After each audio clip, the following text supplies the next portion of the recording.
A ceremony is being held in Hiroshima to mark the 80th anniversary of the US dropping the first ever atomic bomb on the Japanese city. We are now 2 minutes to the bomb run. No fighters, no flak as yet. Primary is no-go. 3 passes and the aim point still obscured. Flak's accurate for altitude and getting close. Navigator plot course southwest to Nagasaki. In 1942, when Nazi Germany controlled much of Europe, the United States and its allies were working on the most secretive, ambitious project in history, the Manhattan Project, a race to beat the Nazis to the first atomic bomb. The weapon was developed at Los Alamos, high above Santa Fe, New Mexico, where scientists built a plutonium implosion device. After years of round-the-clock research and industrial effort, they proved it could work. Just before dawn on July 16, 1945, at a remote site called Trinity in the Hornado del Morto Desert, the device nicknamed the Gadget detonated with a yield of about 21 kilotons. Night turned to day and a man-made sun rose over the desert. President Harry Truman was in Potsdam when news of Trinity reached him. A coded cable from New Mexico reported the test had been successful beyond expectations. It changed the tone of the conference with Churchill and Stalin across the table. Truman now knew the bomb worked. On July 24, he told Stalin deliberately vague that the United States had a weapon of unusual destructive power. Stalin with a smirk replied, "I hope you'll make good use of it against the Japanese," knowing full well about the secrets of the Manhattan Project through espionage.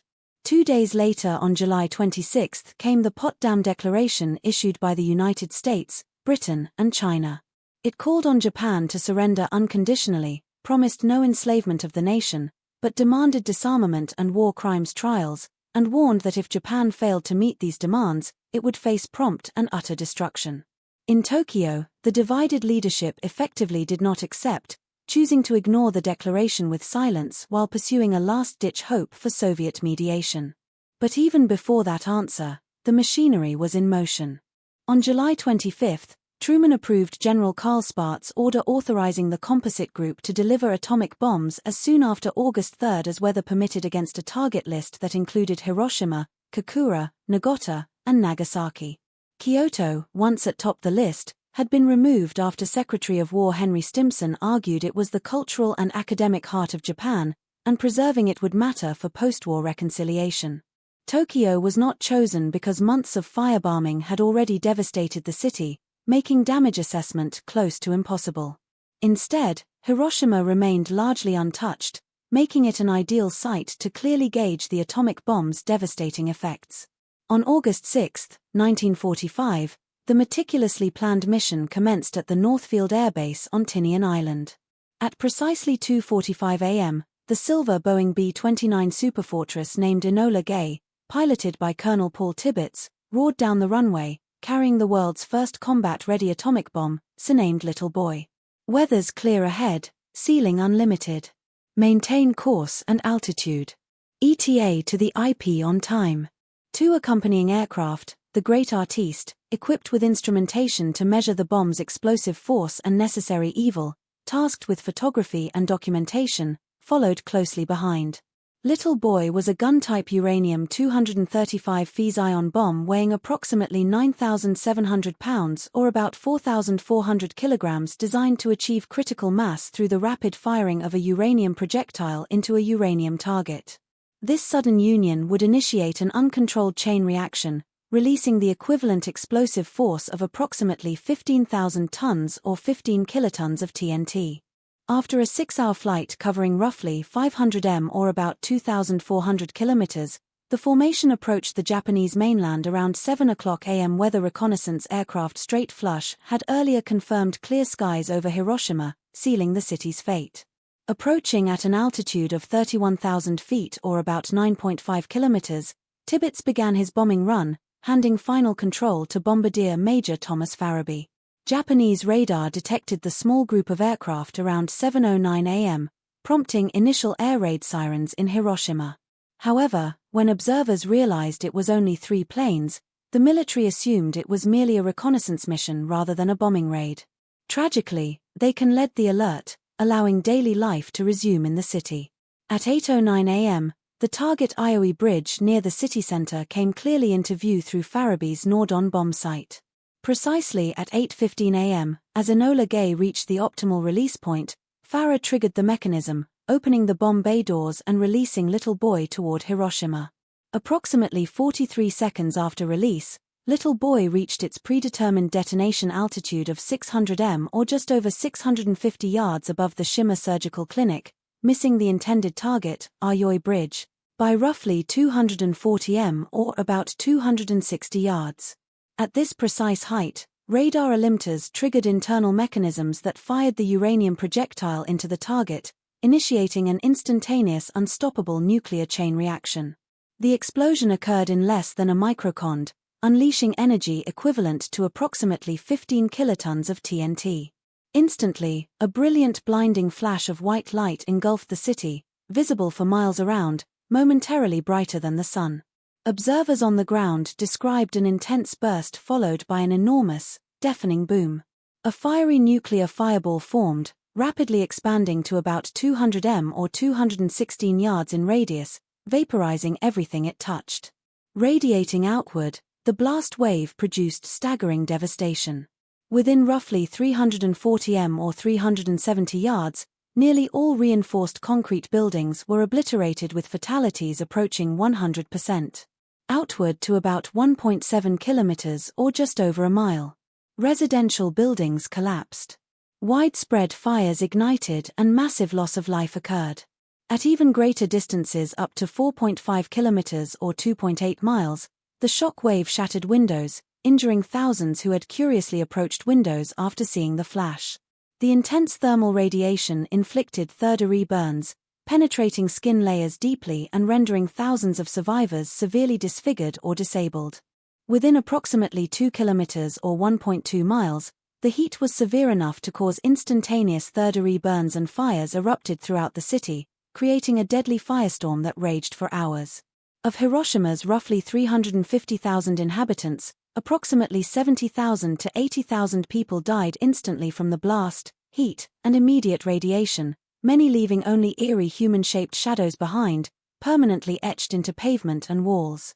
Thousands more perished over the following months and years, succumbing to radiation sickness, burns, and associated cancers, pushing total casualties to well over 140,000 people by the end of 1945 alone. Later that same day, President Truman addressed the world solemnly declaring that if Japan did not surrender, if they do not now accept our terms, they may expect a rain of ruin from the air the like of which has never been seen on this earth. Despite the unprecedented destruction, Japan's leaders, paralyzed by internal division and disbelief, still did not offer surrender. So the decision followed to drop another atomic bomb. On August 9, 1945, 3 days after Hiroshima was destroyed, another meticulously planned atomic bombing mission took off from Northfield Air Base on Tinian Island, aiming to compel Japan's surrender. This time, 6 B-29 aircraft were assigned specific roles. The primary aircraft, a silver B-29 named Boxcar, piloted by Major Charles Sweeney, carried Fat Man, a plutonium-based implosion-type atomic bomb, far more sophisticated and powerful than the uranium-based device used on Hiroshima. The Great Artiste was tasked again with blast measurement instrumentation while Big Stink was assigned photographic documentation. 2 weather reconnaissance planes, Enola Gay, monitoring conditions over Kokura and Lagjin Dragon checking Nagasaki flew ahead and a spare aircraft Full House returned early due to technical issues and did not proceed to the target. Shortly after takeoff, Boxcar faced a significant problem. A fuel transfer pump failed, leaving around 640 gall of fuel unusable. Meanwhile, Big Stink failed to correctly make the planned rendezvous over Yakushima Island south of the Japanese mainland. Flying at the wrong altitude and executing long dog-leg patterns rather than the briefed tight circles causing confusion and delay, the formation proceeded toward Kokura, their primary target.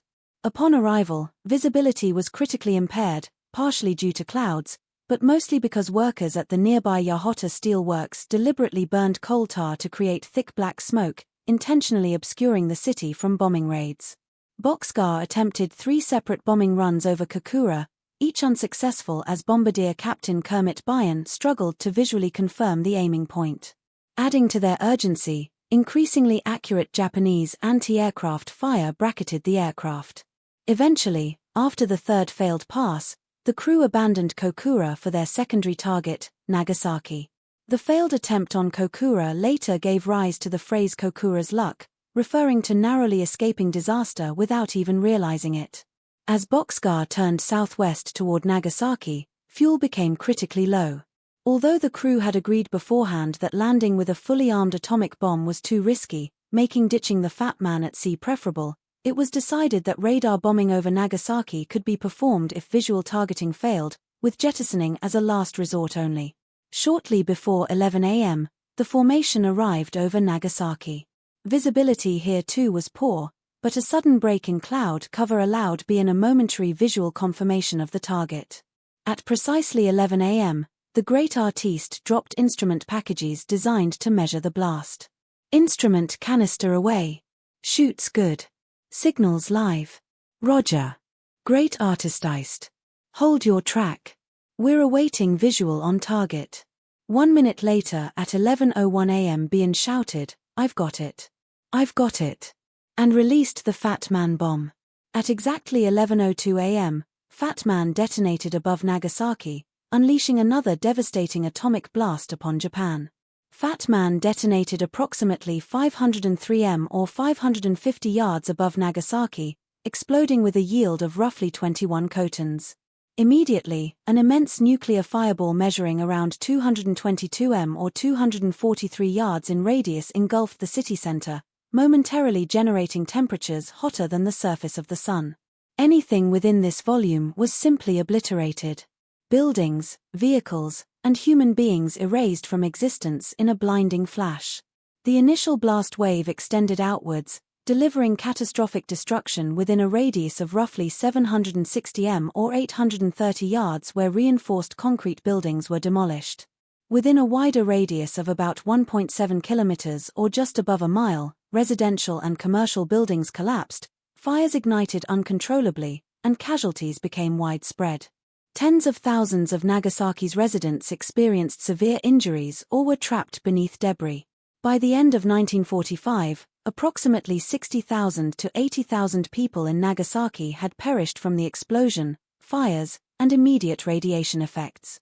Adding to Japan's problems, shortly before midnight on August 8, the Soviet Union launched a massive invasion of Japanese-held Manchuria, shattering Japan's last desperate hope for Soviet mediation. Facing the overwhelming reality of dual catastrophes, the unprecedented devastation from atomic bombings, and the massive Soviet offensive, Emperor Hirohito acknowledged the futility of continued resistance, declaring to his people that the enemy possessed a new and most cruel bomb. Finally, on August 15, 1945, Japan announced its unconditional surrender. The formal surrender document was signed aboard the battleship USS Missouri in Tokyo Bay on September 2, 1945, officially ending World War II. Today, 80 years have passed since humanity first unleashed atomic destruction upon itself. 8 decades since that fateful event, often called man's last bomb, the world still lives under the shadow of nuclear annihilation. The hope remains that Hiroshima and Nagasaki will forever mark the first, the last, and only time these weapons were ever used in war. PLZ. Subscribe my channel Unknown Universe for space and Earth information.